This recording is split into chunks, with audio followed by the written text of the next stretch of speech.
Hi, I'm Mike Beliveau, and today we're back at the West Shore Sportsmen's Association, and we're going to be shooting one of my favorite Remingtons of the 19th century.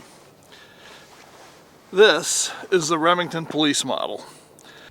Well, the Remington Police Model went into production in 1865, and it was a cap and ball gun, strictly a percussion gun, from 1865 until 1873. Then in 1874, after the Rollin White patent had expired, Remington began producing the gun as a cartridge conversion revolver. And altogether, whether it's percussion or cartridge conversion, they made 18,000 of these little guys, and they are quite nice little guns. This is one of my two favorite Remingtons of the 19th century, the other one being the belt model. And I've got one of those, but it's with a friend of mine right now, and hopefully by the end of the summer I'll be able to show you a shooting video with the belt model, which is very sweet. But if Alessandro Pieta is watching this, Alessandro, this is the gun that you should be making. This particular gun is chambered for the 38 Rimfire round.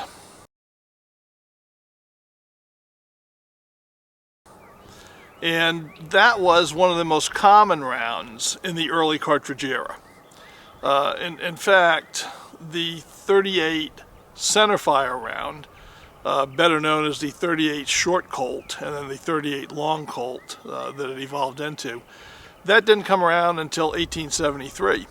So when this gun was made, all we had were rimfire rounds. And of course, as you can imagine, that's kind of a problem when it comes to shooting this. Now, I was lucky enough to get a donation of vintage 38 rimfire cartridges from a friend of mine, Wayne Fletcher, who's better known in the SAS community as Train Robber.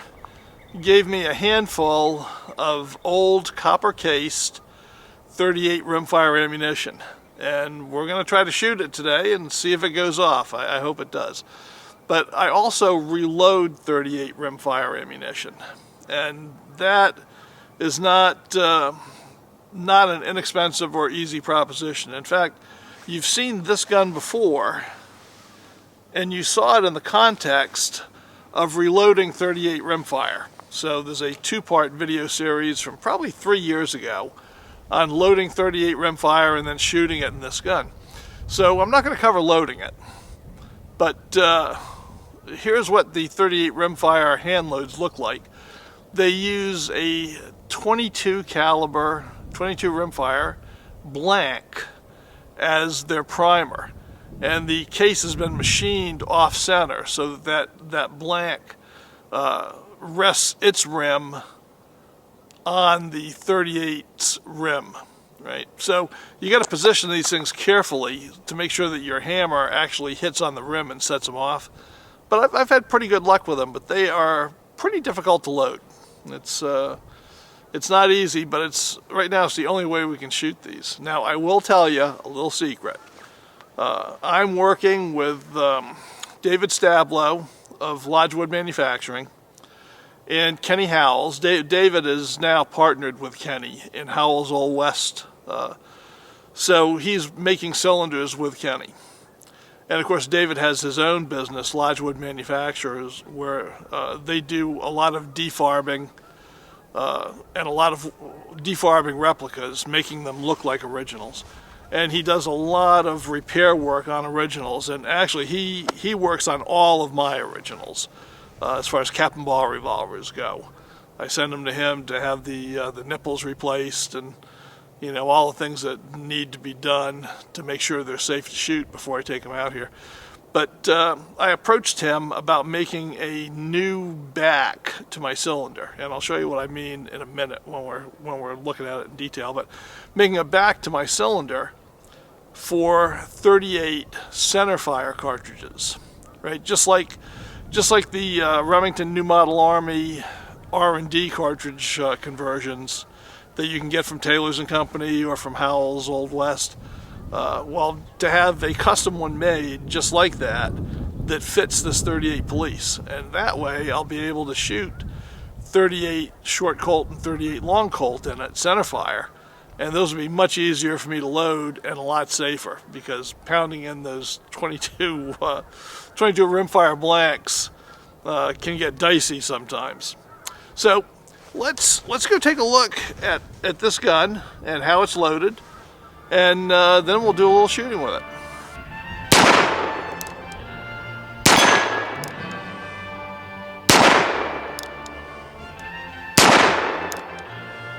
Well, the 38 Police is very sweet, handy size revolver, and it's very much of a size with the Colt 36 caliber police model that came out a year before this did.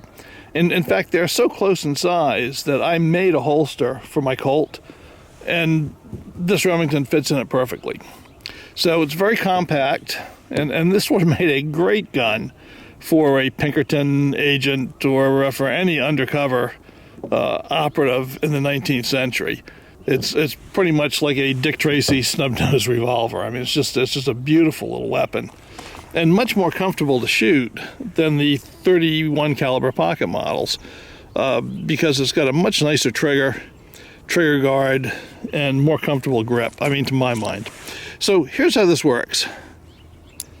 Put it on half cock, I'll drop the loading lever, pull a base pin, just like a full-size Army, right? And then the cylinder just comes right out.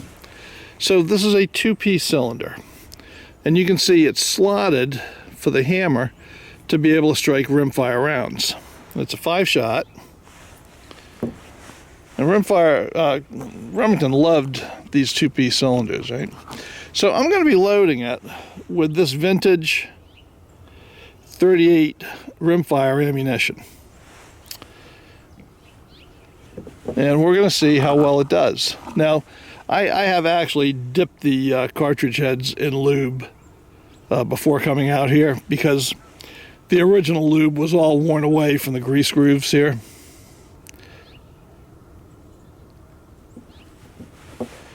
I'm only going to load 4 because there's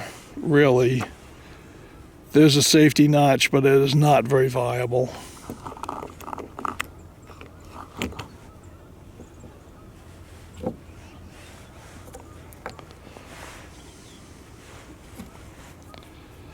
So we put it on this little pin, little alignment pin, keeps everything together. You can see the rimfire cartridge heads.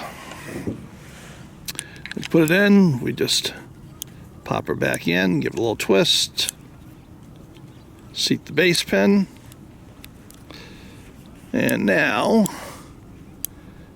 I can see the cartridge heads. That's the beauty of these slots. So I'm going to put one on an empty chamber, and we are going to be ready to shoot. So Paper Pete is my attempt to spice things up a little bit with targets, since, you know, all my usuals like Evil Roy and Hans Up are out at Duelist Den. So I went searching for cowboy type targets, and really there's not much you could find. So I found Paper Pete here. And I feel duty bound to point out that for some reason, the artist put Paper Pete on the target with his back towards us, which means I've got to back shoot him every time, which just seems so unsporting.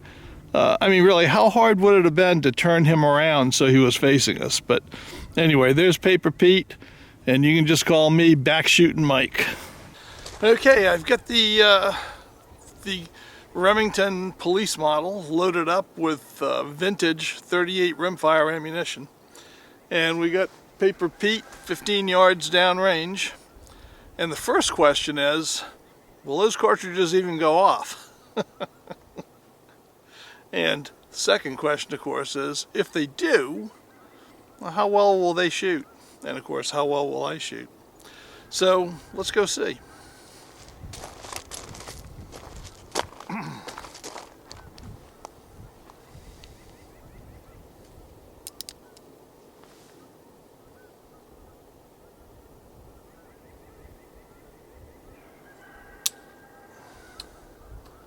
Okay, no fire on one.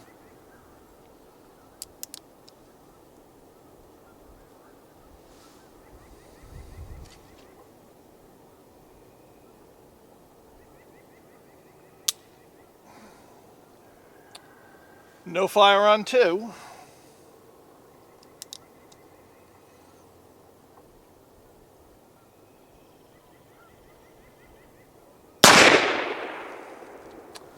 But 3 is a winner. And now for the last one.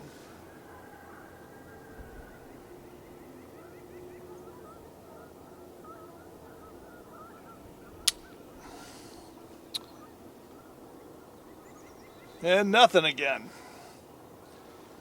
Well, we got 1 to go off. Let's see where it hit. Well, the first round with the vintage cartridges was pretty much a bust.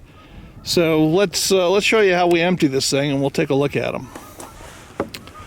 All right, so once again, I put it on half cock, drop the loading lever, pull a base pin, remove the cylinder.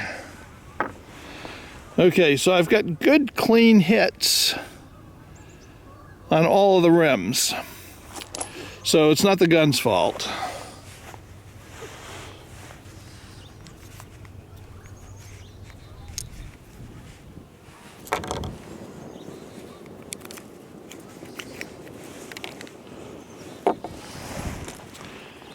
So we got 1 that went off.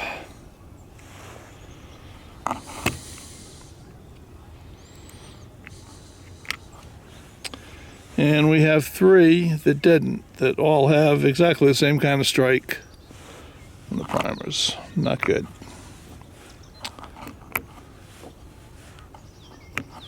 Okay, well, you know, if 1 went off, maybe more of them will go off, but let's go down right now and see how we did on target. Okay, so Paper Pete is unscathed, which I'm not surprised. And we are hitting about 18 inches high, at least from that 1 shot, which pretty much is right in the ballpark for these guns. Well, I am an eternal optimist, and I figure if 1 of those vintage shells went off, well, maybe all the rest of them will go off too. Who knows, right? So I've loaded up again with the antique rimfire ammo, and I'm going to take another run at Paper Pete. And maybe eventually, if I shoot enough of that stuff, I'll get a group up there. Who knows? So, second time with the antique rimfire ammo. And let's see if we can get a few more of them to go off this time. Ha-ha! Okay, well, it's looking better already.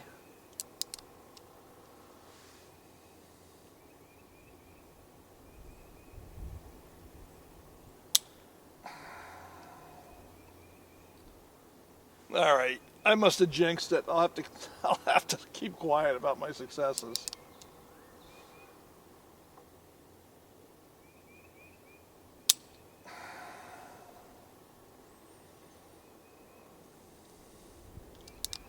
Last one.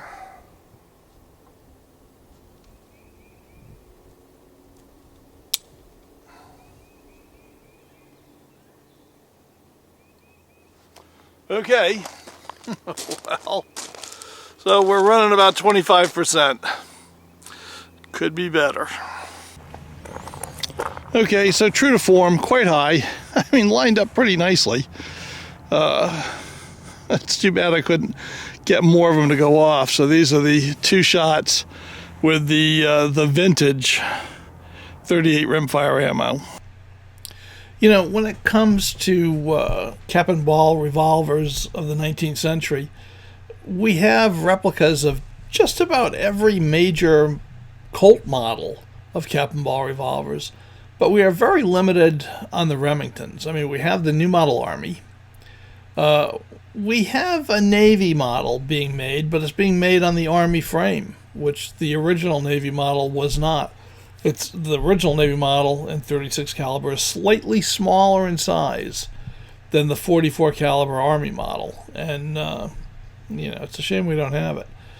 Also, the belt model is one of my favorite cap and ball revolvers. It's just about the perfect size for a 36 caliber revolver, and not having that, I think, is another is another missed opportunity. And certainly the police revolver is its own size and very neat. and then we have the pocket model, right? So we only have two out of the whole range of Remington revolvers, and that is a real shame. Now take a look at this price list. This will make you wish that you were back in the 19th century. I mean, it's just kind of unbelievable where you could get, a nice blued pistol for $10 even, and you could get nickel plated, the best there was for another $12.50 or $17.50 if you added engraving, and maybe $25 if you went all out for pearl stocks or whatnot. So it really is a missed opportunity. I think I'll have to have my time machine and go back there. Well, I had really been looking forward to shooting that vintage ammo, and let's face it, the results were a little bit disappointing. So now I'm going to shoot my black powder hand loads, and these are made on these special cases that use a 22 blank as the primer. Now, I've had pretty good luck with these in the past. Not universal good luck, though, because the rims are a little thin on these. So occasionally I'll get a misfire. But I certainly hope to do better than I did with the Rimfire stuff. So this loads exactly the same way. Right? We just push them in. Now the trick is we want to make sure that the rim of that Rimfire case is where it's going to get hit by the firing pin. So let me move this one just a little bit. I want to make sure.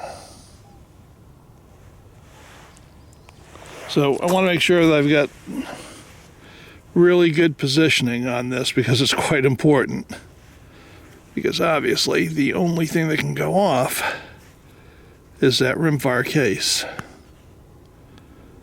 Right, so I got to have that somewhere where it is guaranteed to take a solid hit. I had lubed the bullets here by dipping them in my black powder lube.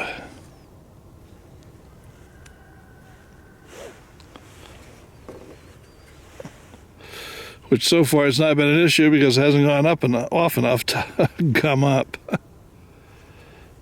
All right, let me line you up a little bit better. There we go. All right, so there we are. I'm going to load 4. Now you can see the cylinder does have safety notches in it. The hammer nose has been cut to give better access to the rimfire, and it makes it not hold very well on there. So I could load all 5, but I'm just not that keen on it because of that. Okay, so we get the cylinder back plate on. This back plate, by the way, this is what I'm asking Kenny Howell and Dave Stavlow to redesign into a centerfire plate. And if they can do that, then I'll be shooting this gun a lot more than I do now.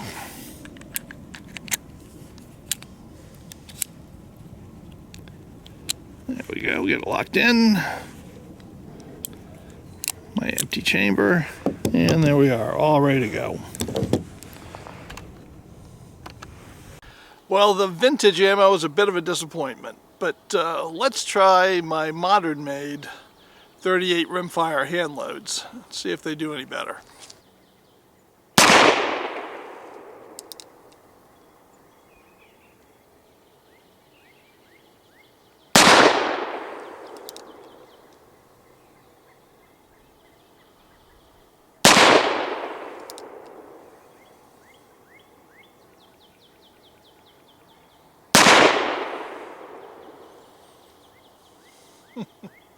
Well, that was certainly more satisfying. Let's see how I did.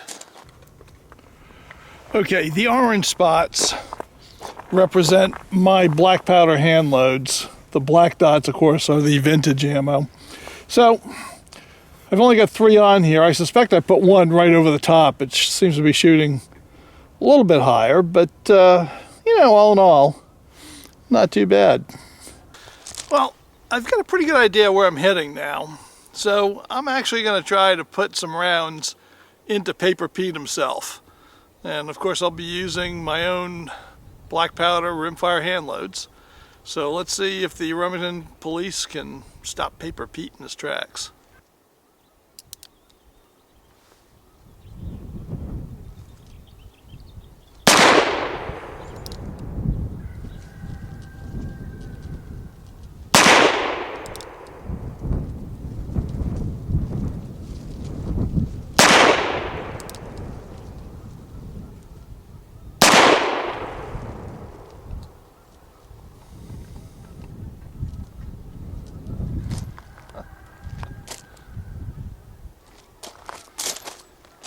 Let's go see. I'm afraid I might have missed them all 3 times, which would be embarrassing. Well, I thought I had it sorted, but as it turns out, I still shot a little bit too high. So Pete lives to shoot another day. Well, as you guys know, I really don't like missing. So I'm going to make another run at Paper Pete. I think I know what I have to do to get him this time, but we'll see. So once again, I'm using my black powder hand-loaded 38 Rimfire cartridges, and we'll see if we can put Paper Pete to rest.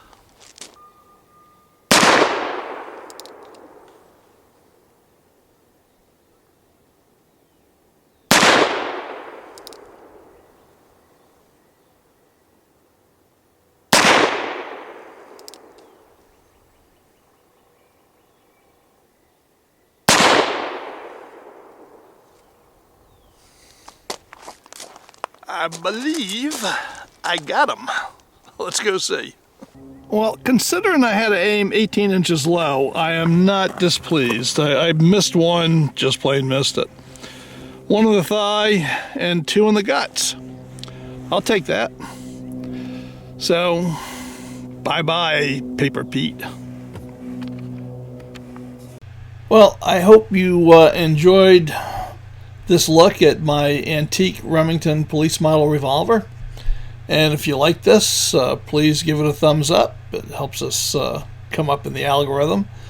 And if you enjoyed it and you're not a subscriber, I hope you'll subscribe to the channel. We got lots of good historical weapon stuff coming up. We should be back out to Duelist Den, I think, for the next video. That's certainly my hope. So sign up as a subscriber. You can support us on Patreon if you would like to do that. It's a big help with putting some of these old guns back together and making ammo for them. So for those of you who support me on Patreon, thank you very much. And for the rest of you, thanks for tuning in and watching. We love to have you watch the videos. So until next time, bye.